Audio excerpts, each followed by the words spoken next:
ভাই গো, আমরা বড় সৌভাগ্যবান যে আমার আল্লাহ ছোট ছোট আযাব গজব আমাদের উপরে দেয়। খোদা না খাস্তা আমরা যদি নবী মুহাম্মাদের উম্মত না হয়ে আমরা যদি লুতের উম্মত হতাম, না জানি কতই বড় গজব আসতো।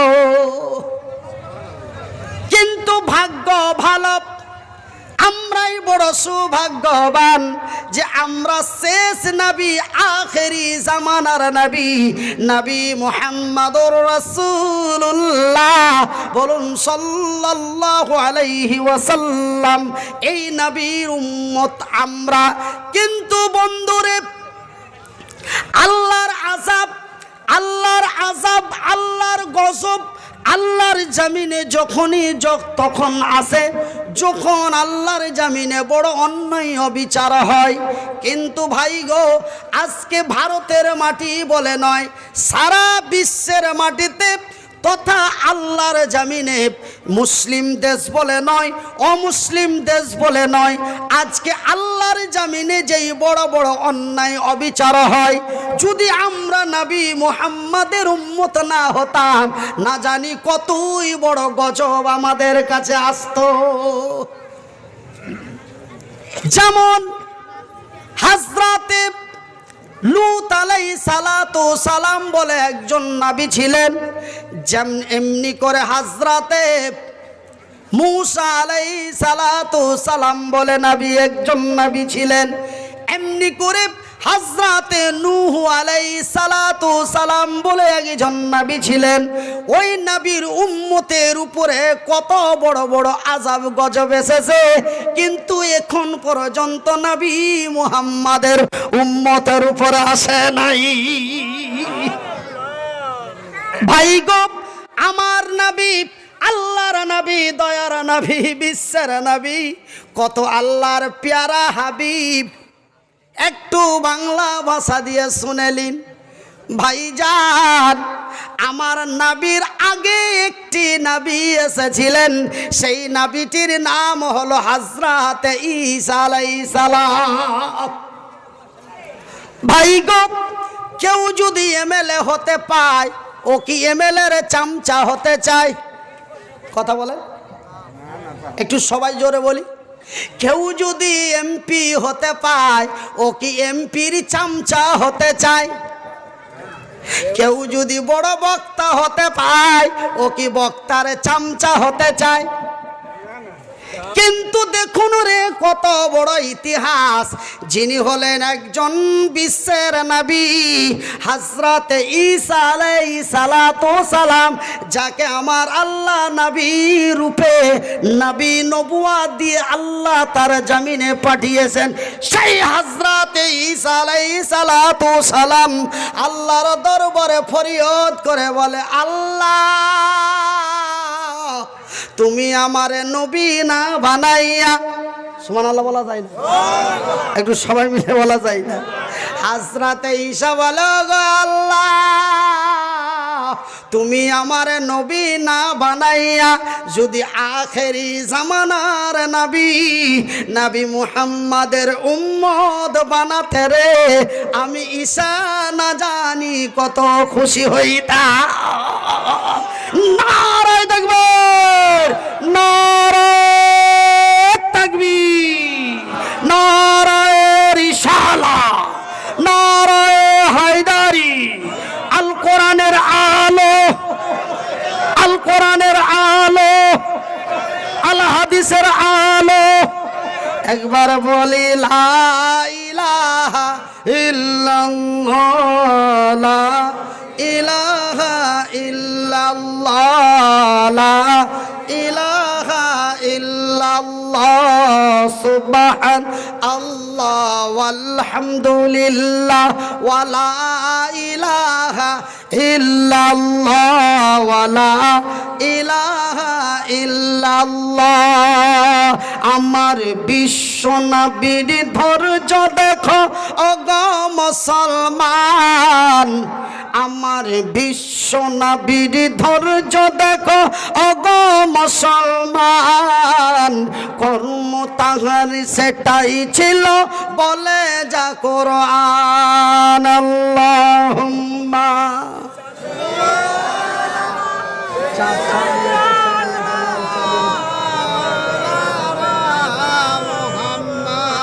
ওয়ালা হায়ালে সাইয়্যিদিনা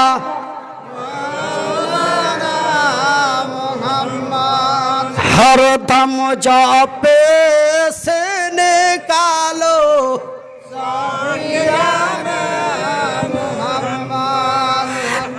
গেলেন তিনি তায়েফেতে মুক্ত হলেন দ্বীনের কাজে।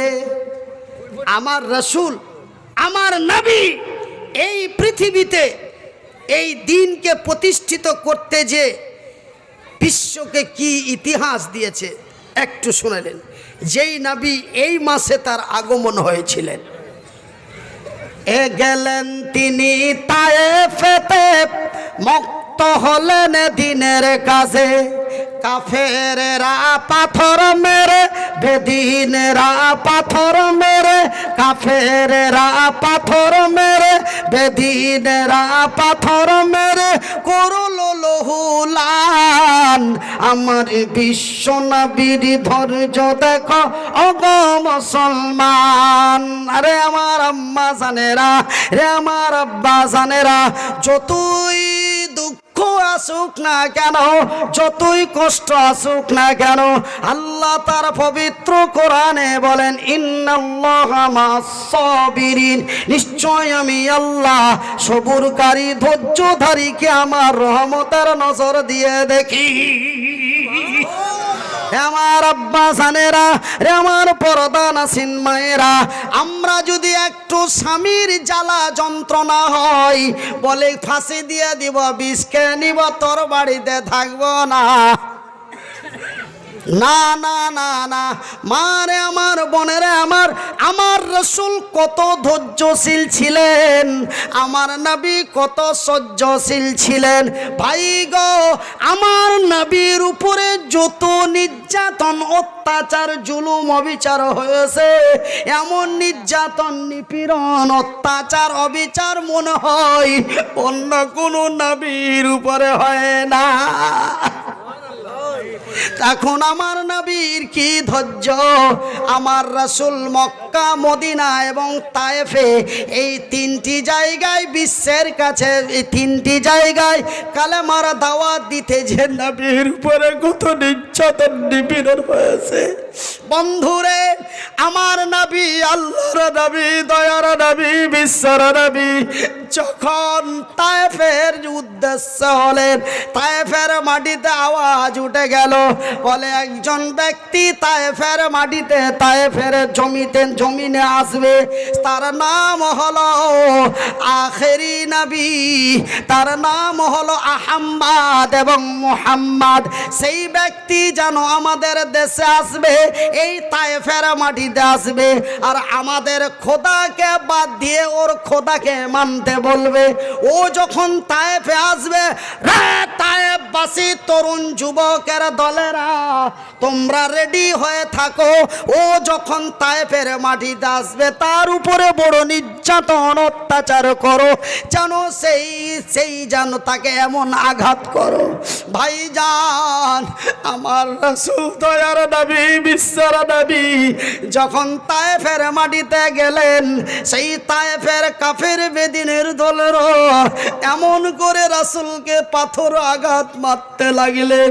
চতুর্দিক থেকে রাসূলকে পাথর মারতে মারতে নবী আঘাত সহ্য করতে পারলেন না, জমিনে লুটিয়ে পড়ে গেলেন, জমিনে লুটিয়ে পড়ে গেলেন।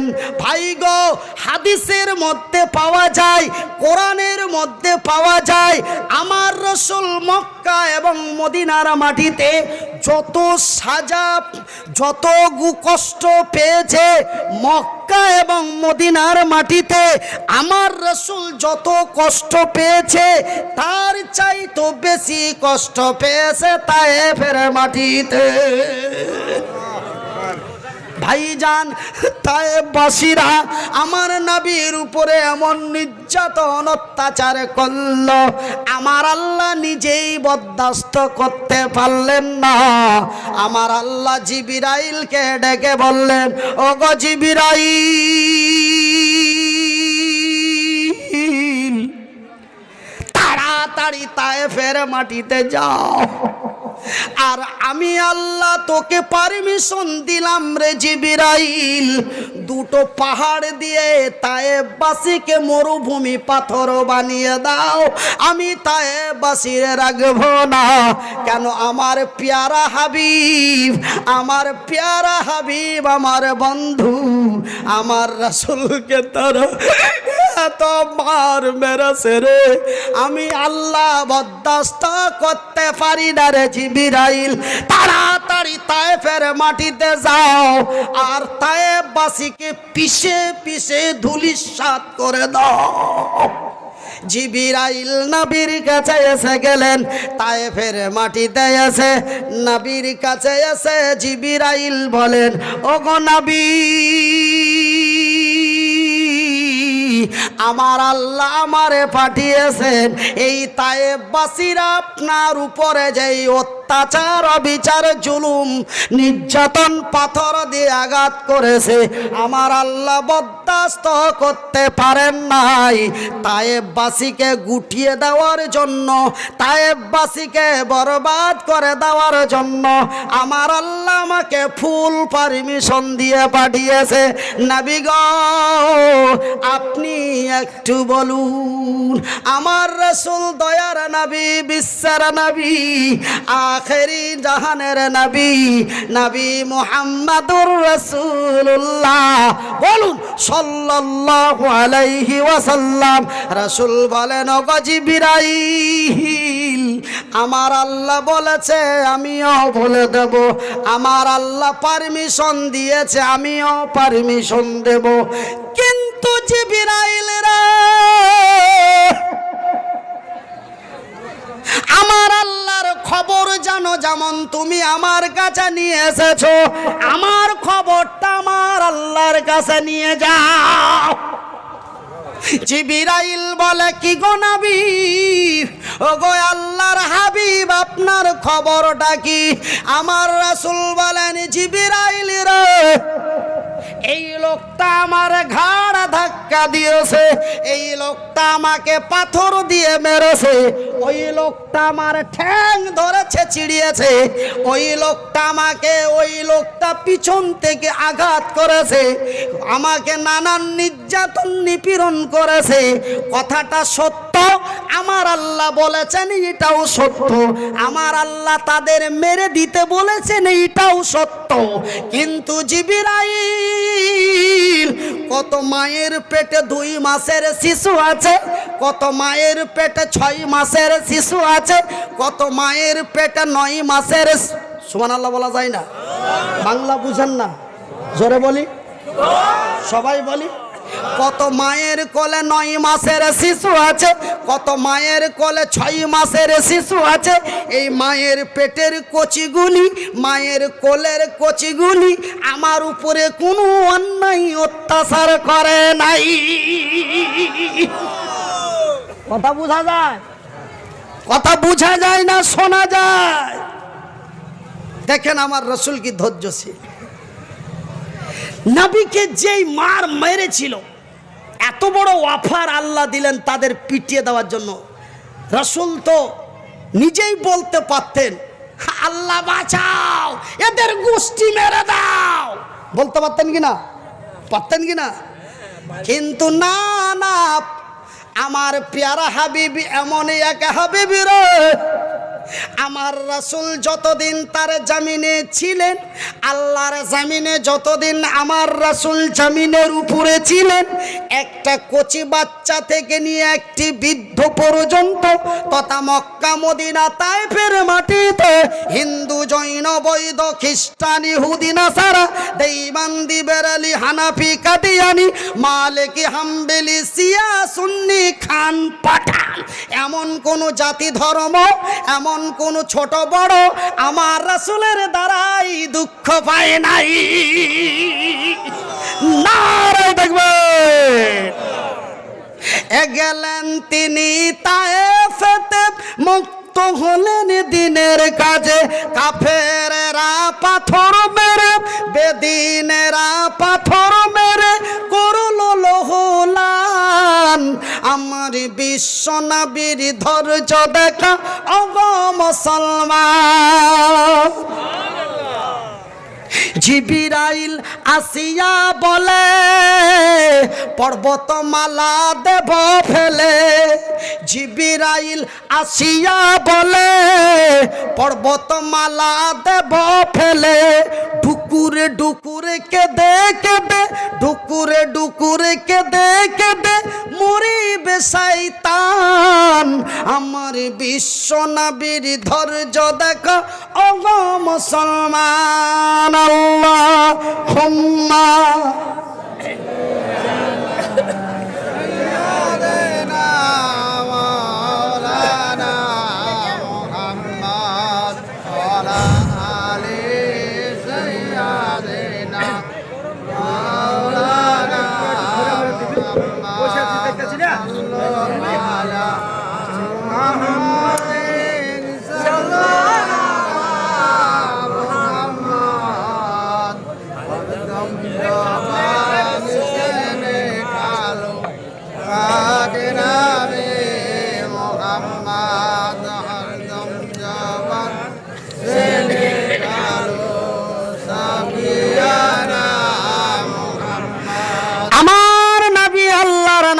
বলেন ওগো জিবরাইল, আজকে যদি পাহাড় দিয়ে তায়েফবাসীকে পিষে দেওয়া হয় তবে তায়েফের মাটি মরুভূমি হয়ে যাবে। তায়েফের মাটি মরুভূমি হয়ে যাবে। এখানে যদি এমনও একদিন হতে পারে রে, এমনও এক মায়ের পেটে এমন সন্তান হতে পারে রে, সেই দিন তায়েফের মাটিতে কালেমার পতাকা উঁচু করতে পারে। আজকে যদি তায়েফকে পিষে দেওয়া হয় তবে তায়েফ যেন জীবনের মতো হালাক হয়ে যাবে, তায়েফ যেন জীবনের মতো মরুভূমি হয়ে যাবে। ওগো জিবরাইল, এই সংবাদটি আমার আল্লাহর দরবারে পৌঁছে দাও। তবুও রাসূল আমার নিষেধ করলেন না, মারতেও বললেন না, নিষেধ করলেন না, মারতেও বললেন না। নবী এমন একটি কথা বলে দিলেন রে, জিবরাইল নবীর কাছ থেকে আমার আল্লাহর দরবারে চলে গেল। এ কচি কচি শিশু যত একদিন পাবে তারা হেদায়াত। এ কচি কচি শিশু যত একদিন পাবে তারা হেদায়াত। এ পবিত্র মুখেতে নেবে, এ পবিত্র মুখেতে নেবে আল্লাহ যে মহান। আমার বিশ্ব নবীর ধৈর্য দেখো অগ মুসলমান। কর্ম তাহার সেটাই ছিল, কর্ম তাহার সেটাই ছিল যা বলে কোরআন। আমার বিশ্ব নবীর ধৈর্য দেখো অগ মুসলমান। আমার ভাইয়ের, আমার বন্ধুরা রে, আমার আম্মা জানেরা, লক্ষ কোটি টাকা দিয়ে বিল্ডিং পাওয়া যায়, বাড়ি পাওয়া যায়, কিন্তু ইজ্জত কোনোদিন, সম্মান কোনোদিন খরিদ করে পাওয়া যায় না। পৃথিবী যদিও দিয়ে দেওয়া যায় তবুও সম্মান খরিদ করে পাওয়া যায় না। ইজ্জত কোনোদিন খরিদ করে পাওয়া যায় না। সম্মান কোনোদিন বাজারে বিক্রি হয় না। হয় বন্ধুরে, আমার চরিত্র যদি মানবতা চরিত্র থাকে, আমার এলাকার মানুষ আমাকে সাইলট করবে, আমার মানুষ আমাকে সামনে দেখলেই লজ্জা বোধ করবে। কথা ঠিক কিনা বলেন? আমার নবী কত চরিত্রবান নবী ছিলেন। আমাকে শুধু নবীরই কথা বলতে বলা হয়েছে আজকের মাহফিলে, ওই জন্য আমি নবীর কথাগুলি আপনাদের কাছে একটা একটা করে তুলে ধরছি। আমার রাসূল কত চরিত্রবান নবী ছিলেন, আমি একটা কথা আপনাদের গ্যারান্টি দিয়ে বলেছি, এমন একটা কচি বাচ্চা থেকে একটা বৃদ্ধ পর্যন্ত, হিন্দু থেকে নিয়ে বৌদ্ধ পর্যন্ত, কোনো জাতি ধর্ম কোনো ব্যক্তি আমার নবীর দ্বারাই কষ্ট দুঃখ পায় নাই। তার একটি প্রমাণ আপনাদের দিচ্ছি। কি প্রমাণ? যেমন আমি আপনাদের কথা বলি, আমার কথা বলি, আমি আপনাদের এই গ্রামে আসব 15 দিন আগে থেকে আপনাদের কাছে খবর হয়েছিল না হয়নি? হয়েছিল। ভাইজান, আপনারা বাজারে ঘাটে বলা বলি করেছেন মালদা থেকে ওই ছোট মাওলানাটা আসবে, কতজন কত কি বলা বলি করেছেন আপনারা তা ভালো জানেন। আমি মোটামুটি একটু আইডিয়া করছি, তা বলবো না, বলছি না। কিন্তু বন্ধু, আমার নবী, আল্লাহর নবী, দয়ার নবী মক্কার এক জায়গায় যাবে এমন এলান হয়ে গেল, নবী মুহাম্মদ আমাদের এলাকায় পাড়ায় আসছে। আর সেই নবী মুহাম্মদ আমাদের ধর্মের কথা বাদ দিয়ে ওর ধর্মের কথা বলবে, আমাদের দেবদেবীর কথা বাদ দিয়ে ওর প্যাক আল্লাহর প্রভুর কথা বলবে। পুরো গ্রামবাসী একচাটিয়া হয়ে গেল, এলাকাবাসী এক গুঠিত হয়ে মিটিংয়ে ফয়সালা করে নিল, মুহাম্মদ যখন আমাদের গ্রামে পাড়ায় আসবে আমরা পাড়া ছেড়ে অন্য কোথাও পালিয়ে যাব, না পাবে না আমাদের পাবে না আমাদের বলবে। এই চূড়ান্ত সিদ্ধান্ত নিয়ে গ্রামের লোকেরা বাড়ি ছেড়ে এলাকা ছেড়ে অন্য এক এলাকায় চলে যায়। কিন্তু এক বুড়ি মা, বয়স তার 63 থেকে 65, এমন এক বুড়ি মা পটলা পাটলি নিয়ে সেও হাঁটতে আসে। একজন মুহাম্মদ বলে এক লোক আছে, সেই লোকটা আমাদের ধর্মের কথা বাদ দিয়ে ওর ধর্মের কথা বলবে। এই বলে সবাই পালিয়ে যায়, ওই বুড়িও চলে যাচ্ছে। কিন্তু 65-63 বছরের বুড়ি যেন পটলা পাটলি নিয়ে রাস্তায় চলতে চলতে ক্লান্ত হয়ে যে এক গাছের তলায় নিরিবিলি জায়গায় বসে, একটু ক্লান্ত সেরে নি, তারপরে আবার হেঁটে যাব। এইভাবে সেই বুড়ি বসে আছে। আমার নবী, আল্লাহর নবী, দয়ার নবী, বিশ্বের নবী, কুল কায়নাতের নবী, নবী মুহাম্মদুর রাসূলুল্লাহ, বলুন সাল্লাল্লাহু আলাইহি ওয়াসাল্লাম। আমার রাসূল ওই পথ ধরে চলে যাচ্ছেন, বুড়ি মারে দেখে থমকে দাঁড়িয়ে গেলেন, জোরে বলা যাবে না। বুড়ি মারে দেখে রাসূল আমার দাঁড়িয়ে গেলেন। ওগো বুড়ি মা, কোথায় যাবি মারে? আমি কি তোমার পটলা পাটলিটি বহন করে দিতে পারি মা? যিনি বিশ্বের নবী, যিনি কুল কায়নাতের নবী, তার মধ্যে কিঞ্চিত পরিমাণ গ্রাভিটি নাই, গরিবকে দেখে চোখ রাঙানো করেন নাই। আমি মনিরুদ্দিন, পকেটে যদি একটা দামি মোবাইল থাকে, প্যান্টটা যদি 1600 টাকার থাকে, কানে যদি হেডফোন লাগা থাকে,